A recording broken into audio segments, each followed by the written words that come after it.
अब second unit पे आ गए हैं हम। तो इसमें सबसे पहला टॉपिक है माइक्रो टीचिंग। माइक्रो टीचिंग बिल्कुल इजी लैंग्वेज में समझते हैं, बहुत इंटरेस्टिंग टॉपिक है ये। माइक्रो टीचिंग देखिए डेवलप किसने की थी, बाय एलन इन 1963 इन स्टैनफोर्ड यूनिवर्सिटी।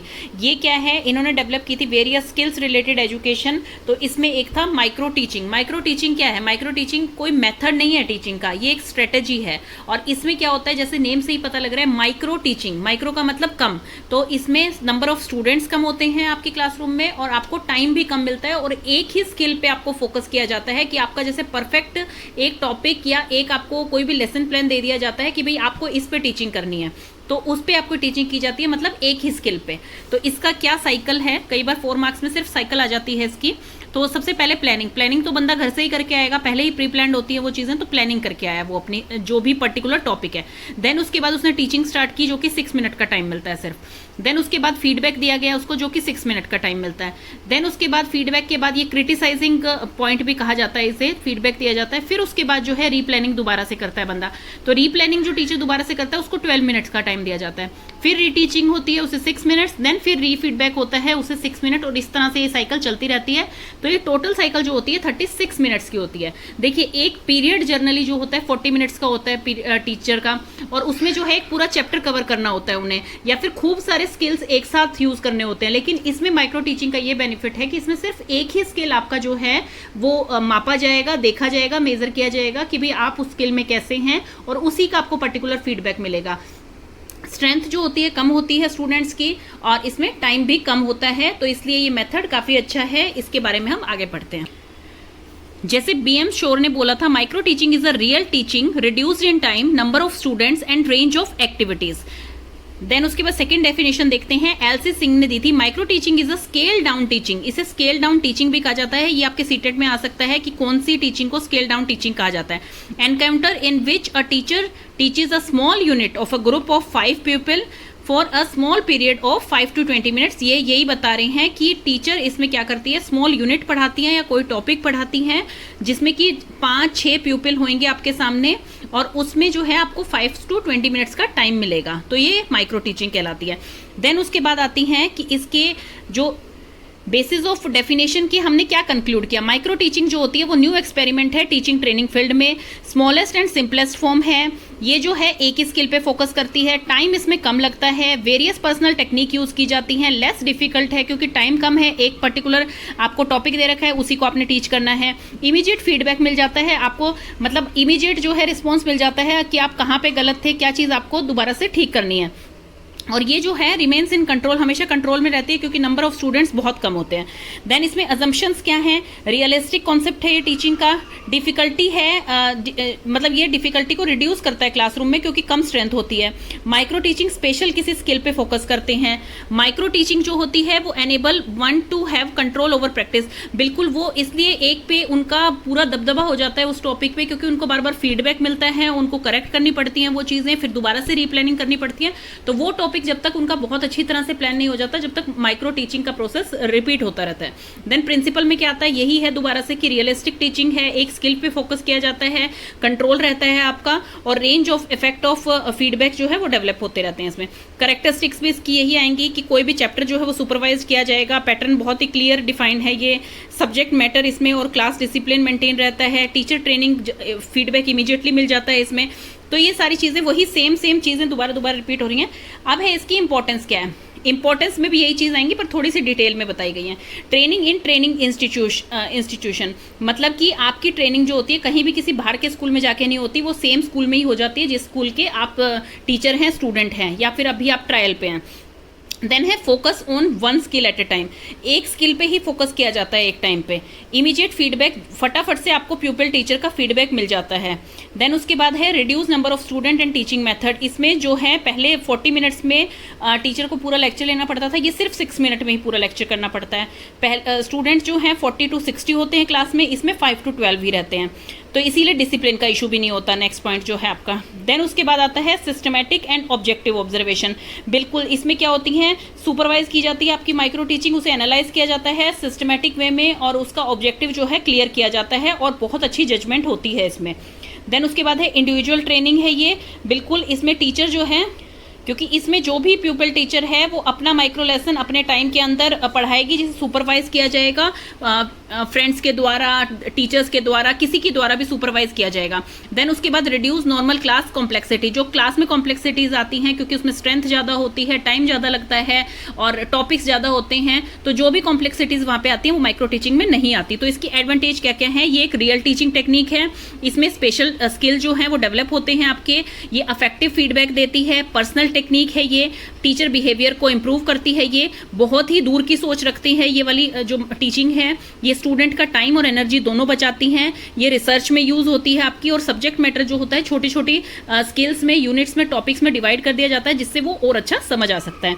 देन है इसका Indian model of micro teaching. देखिए माइक्रो टीचिंग जो है वो एक विदेश की टेक्निक मानी जाती है, क्योंकि जैसे फॉरेन कंट्रीज में हर चीज़ अवेलेबल होना बहुत ही आसान है, जैसे कि आपके ट्रेनिंग मटेरियल्स हैं, ऑडियो वीडियो टेप हैं, सीसीटीवी हैं, सब कुछ वहाँ इजीली अवेलेबल हो जाता है। लेकिन इंडिया में due to some economic crisis type चीज़ें हैं कि भाई एक्सपेंसिव ज़्यादा होने के कारण इसको यहाँ पर इतना यूज़ नहीं किया जाता। यहाँ पर जो है आपको फीडबैक या माइक्रो टीचिंग किसके साथ करनी पड़ती है? अपने पीयर ग्रुप के साथ करनी पड़ती है, अपनी को टीचर्स के साथ करनी पड़ती है, तो मतलब इस तरह से फीडबैक मिलता है यहाँ पे। देन उसके बाद इंडियन मेथड मैंने आपको बता ही दिया, पहले साइकिल क्या होती है इसकी टीचिंग की, फीडबैक की, देन री प्लानिंग, देन री टीचिंग, देन री फीडबैक, टोटल 36 मिनट्स की होती है ये। लिमिटेशंस क्या क्या थी इसकी? लिमिटेशंस थी कि ये बहुत ही एक्सपेंसिव पड़ रहा था मेंटेन करना, इसे बिल्ड करना और इसकी लेबोरेटरीज को मेंटेन करना जहाँ पर ये होती थी। ये वीडियो टेप रिकॉर्डर चाहती है या फिर कोई और जिसमें कि रिकॉर्ड की जा सके और इसका फीडबैक दिया जा सके, तो वो जो है एवरी टाइम इस टेक्निक को मतलब यूज़ नहीं किया जा पा रहा था। देन उसके बाद है ये अपने आप में कंप्लीट मेथड नहीं है, ये किसी भी एक स्किल की बात हो रही है उस पर आप ये नहीं बता सकते हैं कि वो टीचर की पूरी नॉलेज जो है वो अच्छी है। देन उसके बाद ये इस टेक्निक को करने में बहुत ज़्यादा टाइम जा रहा था, बिकॉज माइक्रो टीचिंग तो एक स्मॉल फील्ड है, लेकिन वो एक टॉपिक के ऊपर है, पर्टिकुलर एक स्किल के ऊपर है जिसमें आप पक्की कर रहे हैं अपनी स्किल, लेकिन वो कितना लेंदी प्रोसेस बनता जा रहा है। 36 मिनट्स की अगर वो री टीचिंग चलती रहेगी सिर्फ एक ही स्किल के ऊपर, तो ये टाइम कंज्यूमिंग है। देन उसके बाद टीचर्स जो है इसमें ट्रेंड होनी चाहिए इस टेक्निक के लिए, जो इस टेक्निक को फॉलो करती हैं।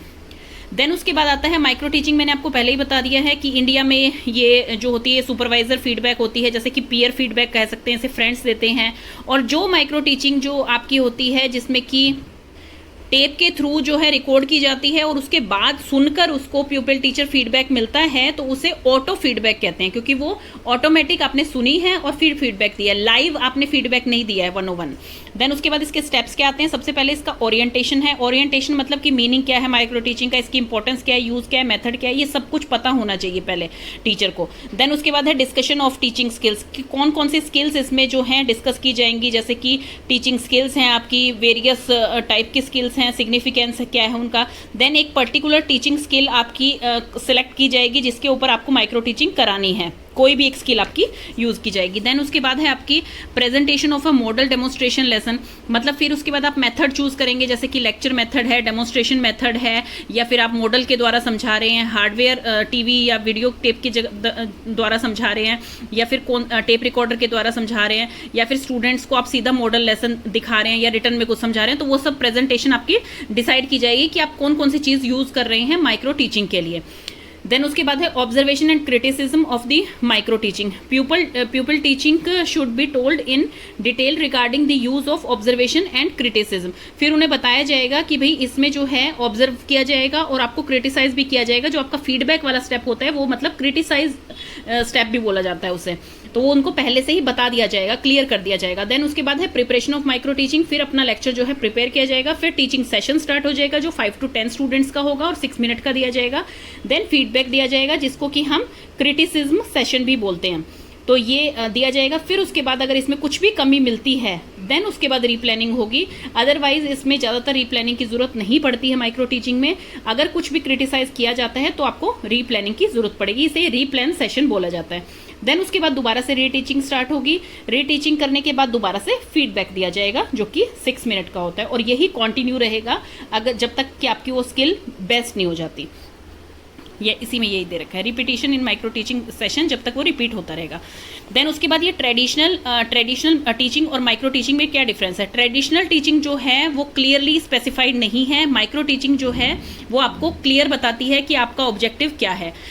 जो ट्रेडिशनल टीचिंग है उसमें टीचिंग टाइम बहुत ज़्यादा लगता है, माइक्रो टीचिंग में 5 to 20 मिनट्स लगते हैं। ट्रेडिशनल टीचिंग में स्टूडेंट्स की क्वांटिटी 50 to 100 होती है, इसमें सिर्फ 5 to 10 होती है। ट्रेडिशनल टीचिंग जो होती है उसमें कोई सिस्टम नहीं होता कि आपको इमीडिएट फीडबैक मिले, और इसमें इमीडिएट फीडबैक मिलता है। उसमें कोई भी क्लियर आपका ट्रेडिशनल टीचिंग में क्लियर नहीं डिफाइन होता कि आज आपको कौन सा चैप्टर पढ़ाना है, कौन से स्किल्स आपके देखे जाएंगे। इसमें क्लियरली डिफाइंड होता है, सब कुछ स्पेसिफिक होता है इसमें। देन उसके बाद क्या होता है, इंटरेक्शन जो होता है वो मतलब पॉसिबल नहीं हो पाता ट्रेडिशनल टीचिंग में पूरा होना, तो इसमें जो है इंटरेक्शन पॉसिबल हो पाता है, बिकॉज इसमें टाइम भी कम है और स्किल भी एक यूज हो रही है। ट्रेडिशनल टीचिंग जो होती है बहुत कॉम्प्लेक्स होती है, माइक्रो टीचिंग जो होती है बहुत सिंपल होती है। ट्रेडिशनल टीचिंग ज़्यादा टाइम लेती है, ये कम टाइम लेती है। तो ये सब इसके डिफरेंसेस हैं। अगर आपके सिर्फ डिफरेंस आए 4 मार्क्स में तो आप ये लेके आ सकते हैं। देन उसके बाद आता है इसके सिग्निफिकेंस क्या है, significance of micro teaching. Significance में मैंने आपको बता दिया, टीचिंग जो होती है, जो आपकी ट्रेडिशनल टीचिंग होती है, नॉर्मल टीचिंग होती है, उसमें क्या प्रॉब्लम होती है कि टीचिंग जो होती है वो 35 या 40 स्टूडेंट होते हैं एक क्लास में, और उन्हें 35 या 40 मिनट्स तक कॉन्टिन्यूसली पढ़ाना पड़ता है। डिफरेंट स्किल्स उस चैप्टर में आते हैं आपके, पर्टिकुलर मतलब किसी एक चीज़ पे आप सुपरवाइज नहीं कर सकते, आपको कोई फीडबैक नहीं मिलता है तुरंत से, और आपको कोई उसमें मोटिवेशन टाइप चीज़ नहीं होती है कि भी आपको चैप्टर खत्म करवाना है तो आज करवाना है, चाहे बच्चों को कितना समझ आ रहा है कितना नहीं आ रहा है, वो चीज़ इसमें फोकस प्रॉपर नहीं की जाती है।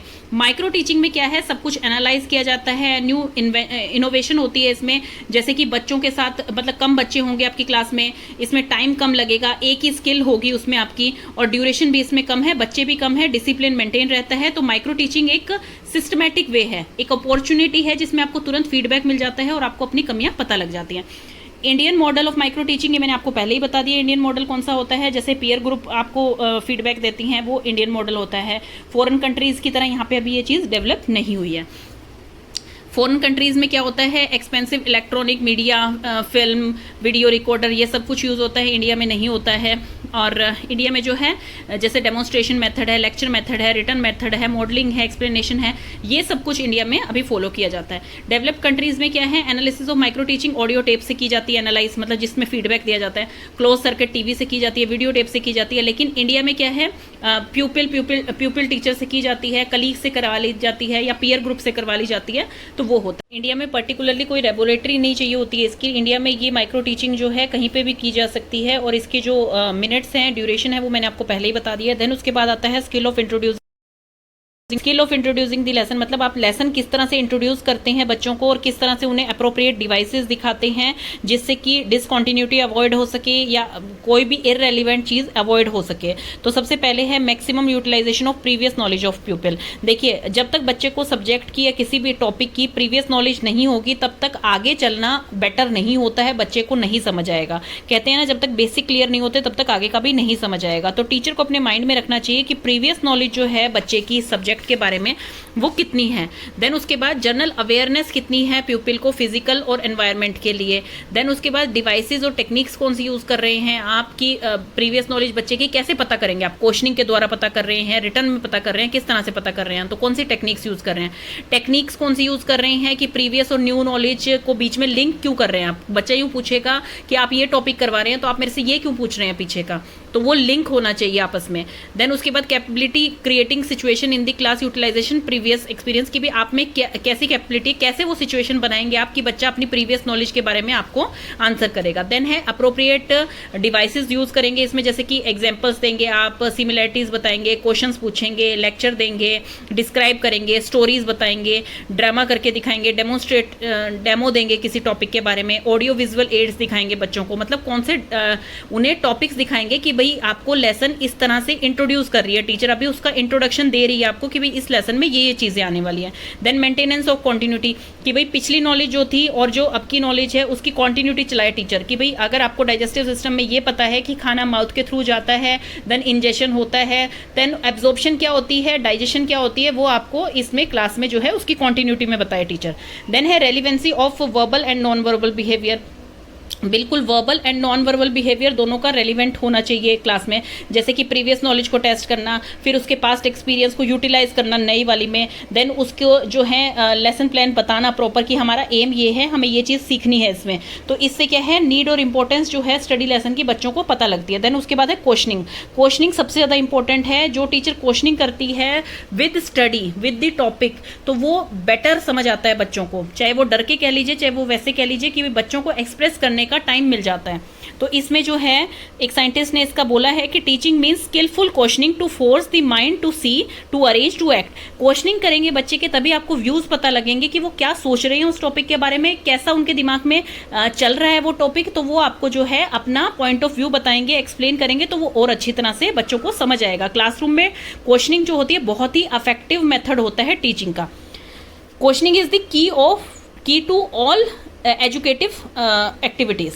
No teacher of elementary or secondary subjects can succeed in his instruction who has not a fair mastery of the art of questioning. Questioning करनी टीचर्स को प्रॉपर आनी चाहिए। किस टाइप के क्वेश्चन होने चाहिए? टू टेस्ट नॉलेज, उनके knowledge पता लगे, डिफिकल्टीज पता लगे, मोटिवेट करे उन्हें, नॉलेज उनकी मतलब अगर नॉलेज है उसमें उस चीज़ की, या फिर आपको कुछ बताना है उन्हें, तो वो क्वेश्चन की वजह से भी आप बता सकते हैं। आप पहले उनसे पूछेंगे, मान लीजिए ये पूछते हैं आप सन में कौन सी एनर्जी होती है, देन वो आपको बताएगा बच्चा कि it's a natural source of energy, क्या फ़ायदे होते हैं। तो इस तरह से आप उसकी नॉलेज को बढ़ा रहे हैं। देन उसके बाद रिकैप्चुलेट दी लेसन, मतलब रिवाइज करवाना लेसन को, डेवलप करना, उसके लिए अप्रिसिएशन करना कि भाई आपको ये क्वेश्चन का आंसर आता है, वेरी गुड, आपको ये समझ आ रहा है। सेल्फ कॉन्फिडेंस डेवलप होता है उनमें, डिसिप्लिन की भावना आती है, पार्टिसिपेट एक्टिवली करते हैं कि भाई मैम किसी भी टाइम क्वेश्चन पूछ लेती हैं तो वो अच्छी तरह से समझते हैं उस चैप्टर को।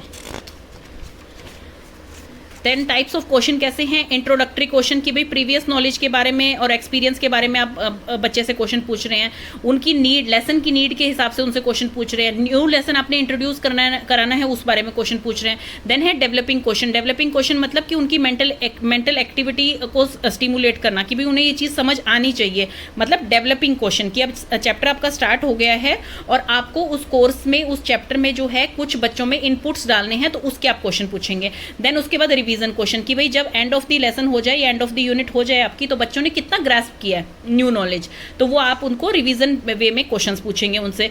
देन है component of skill of questioning. Prompting होने चाहिए क्वेश्चंस आपके, ऐसे नहीं होने चाहिए कि भाई बच्चे को लगे इनकरेक्ट है या फिर इररेलेवेंट है, ऐसे नहीं होने चाहिए। प्रॉम्प्टिंग क्वेश्चन होने चाहिए, चाहे वो उसका आंसर आपको कैसे भी दे, आपको हिंट्स देनी है, स्टेप वाइज पूछने हैं, तो वो आप उसमें डिसाइड करेंगे टीचर। अगर वो कोई रिस्पॉन्स नहीं दे रहे या इनकरेक्ट भी दे रहे हैं, तो भी आप उन्हें हिंट्स देके या उनको प्रॉम्प्ट करके उनको कहेंगे कि नहीं आप इसके बारे में बताइए, तो वो सेल्फ कॉन्फिडेंस उनमें जागता है। लॉन्ग रिटेंशन मतलब ज़्यादा टाइम तक उन्हें याद रहती है वो चीज़, एनकरेज करती है उनको और अंडरस्टैंडिंग उनकी क्लियर करती है। देन है सीकिंग फर्दर इन्फॉर्मेशन कि भाई और इन्फॉर्मेशन उनमें आए, इस टाइप के क्वेश्चंस होने चाहिए, जैसे कि what else you want to say, जैसे कि किसी टॉपिक के बारे में बच्चे ने बता दिया, कोई आंसर रिस्पॉन्स दे दिया है, करेक्ट रिस्पॉन्स दिया है, तो आप उसकी नॉलेज और बढ़ा रहे हैं उससे कि भाई और क्या बताना चाहोगे आप इस बारे में, इसको थोड़ा और क्लियर करो, या इसको किसी दूसरे शब्द में बताइए आप मुझे कि भाई आपने बताया है कि सन जो है सोर्स ऑफ लाइट है, और चीज़ें बताओ इसके बारे में मुझे। तो वो बताएगा कि कपड़े सुखाने में काम आता है ये हमें जो है विटामिन डी देता है, तो वो और चीज़ों के बारे में पूछ के बच्चे की नॉलेज बढ़ा रहे हैं।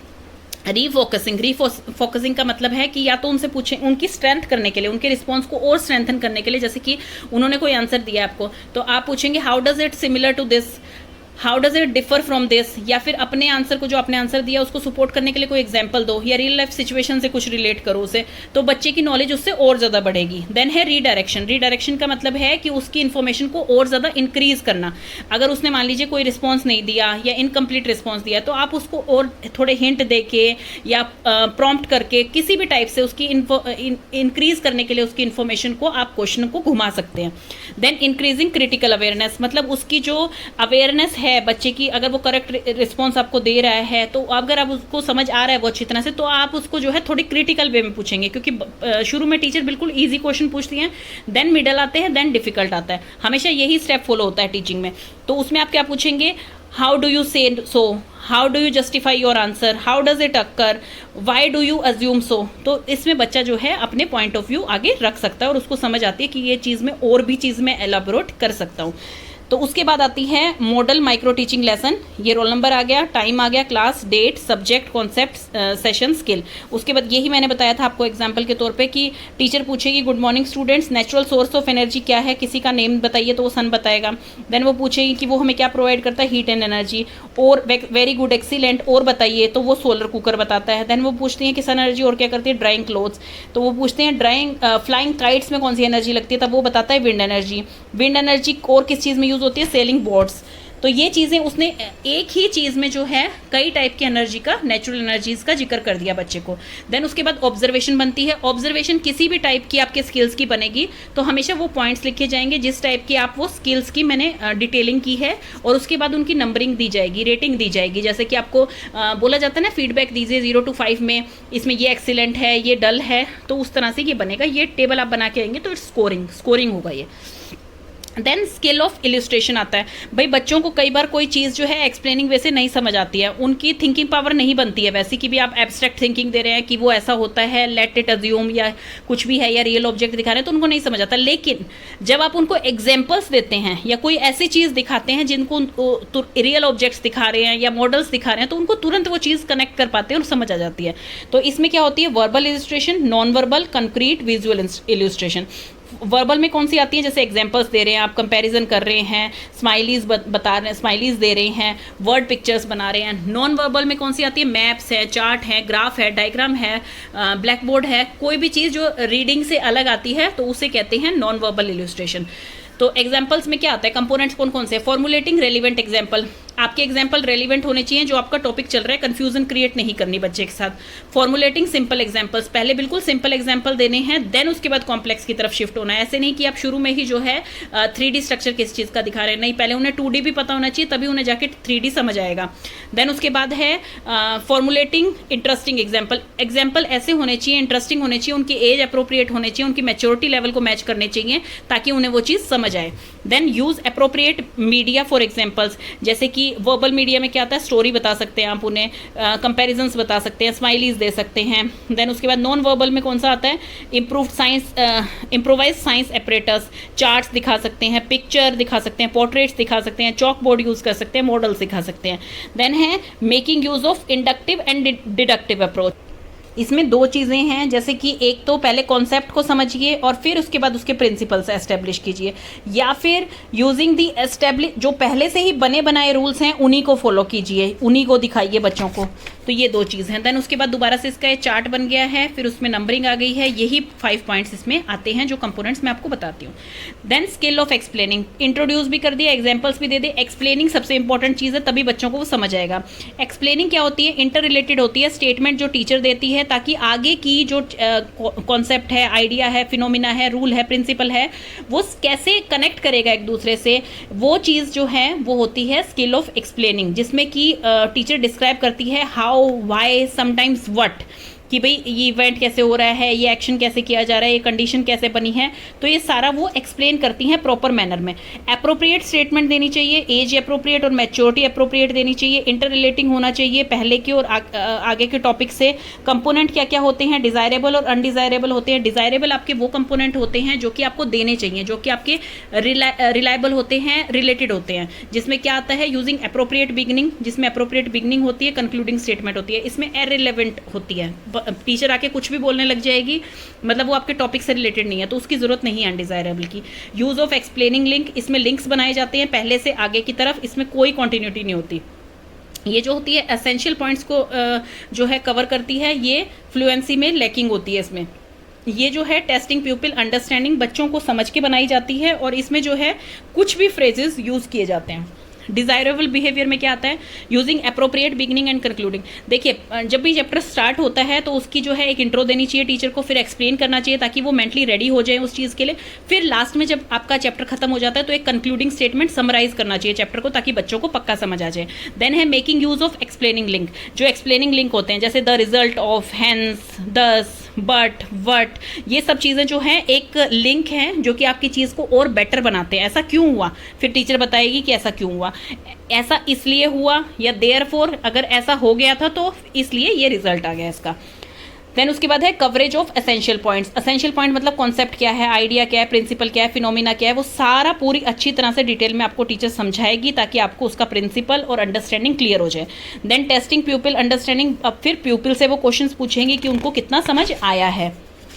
देन उसके बाद अनडिजायरेबल में क्या होएगा, इररेलेवेंट स्टेटमेंट यूज करेगी टीचर, जो कि आपके टॉपिक से रिलेटेड ही नहीं है, जो कि कंफ्यूजन क्रिएट कर देगी बच्चों में और डिस्ट्रैक्शन क्रिएट कर देगी। लैकिंग कॉन्टिन्यूटी इन स्टेटमेंट, मतलब आपकी स्टेटमेंट जो है कहाँ चल रही थी और कहाँ पहुंचा दी है टीचर ने, बिल्कुल डिफरेंट पाथ पकड़ लेंगी। लैकिंग इन फ्लुएंसी, मतलब कि आपको हाफ सेंटेंस बता दिया है, जम्बलिंग आइडियाज दे दिए हैं जो बच्चे को हसल पसल कर रहे हैं, बिल्कुल समझ में नहीं आ रहे। या फिर यूजिंग ऐसी फ्रेजेस यूज करेंगे जैसे कि आपका आई मीन, एक्चुअली, जो डिस्टर्बिंग होती हैं, जो कि मतलब आपको इस बारे में, टॉपिक के बारे में नॉलेज नहीं है, आप वो यूज कर रहे हैं, तो ये अनडिजायरेबल बिहेवियर बिल्कुल नहीं करना चाहिए स्किल्स ऑफ एक्सप्लेनिंग में। देन इसके बाद मॉडल माइक्रो लेसन आपका आ गया है। टीचर पूछती है बच्चे से कि आप स्कूल कैसे आते हैं, वो बोलते हैं स्कूटर या मोटर बाइक से। देन कौन सा फ्यूल यूज़ होता है, पेट्रोल। तो उन्होंने कहा पेट्रोल तो आगे जाके बहुत ज़्यादा दिक्कत करने वाला है because it's non renewable. Then वो आगे बताते हैं कि भाई नहीं, उसका एक और प्रोसेस है बनाने का, क्रूड ऑयल से हम जो है सिंथेटिक पेट्रोल बना सकते हैं।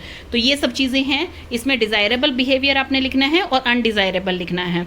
एक्सप्लेनिंग लिंक्स जो हैं वो टैली करेंगे, येस और नो नहीं होंगी उनकी ऑब्जर्वेशन, इसमें भी ये टैली होंगे, तो ये चीज़ आप देख लेंगे। देन उसके बाद है skill of using black board.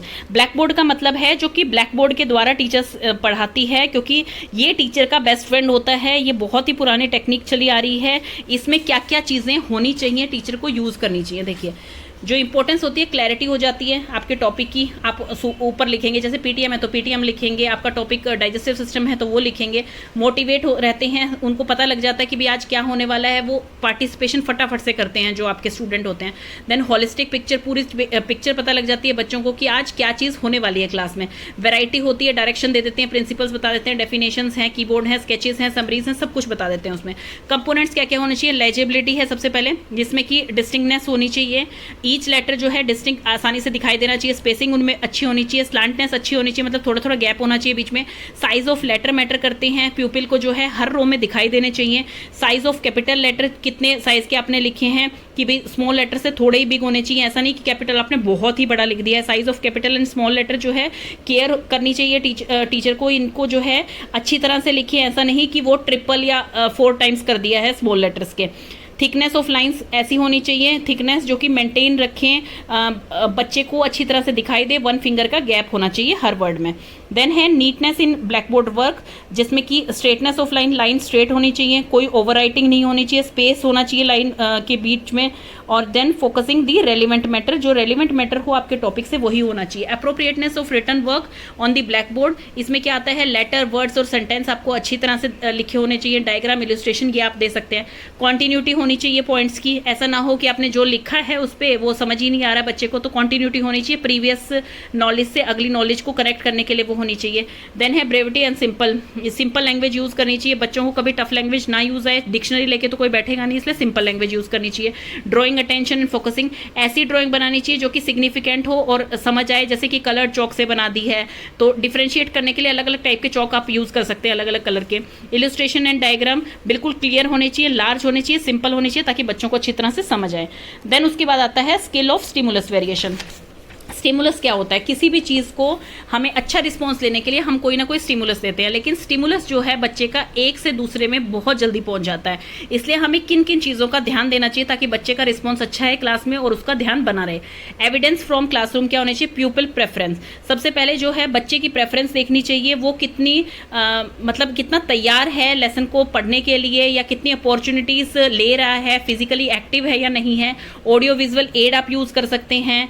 Personal behaviour देखेंगे टीचर का, मतलब टीचर कितनी मोबाइल है क्लास में, मोबाइल का मतलब ये मोबाइल फोन नहीं, मोबाइल मतलब कितनी घूम फिर के पढ़ा रही है, एक जगह बैठ के तो नहीं पढ़ा रही है, पीछे वाले बच्चे कुछ भी कर रहे हैं वो टीचर को पता नहीं लग रहे हो।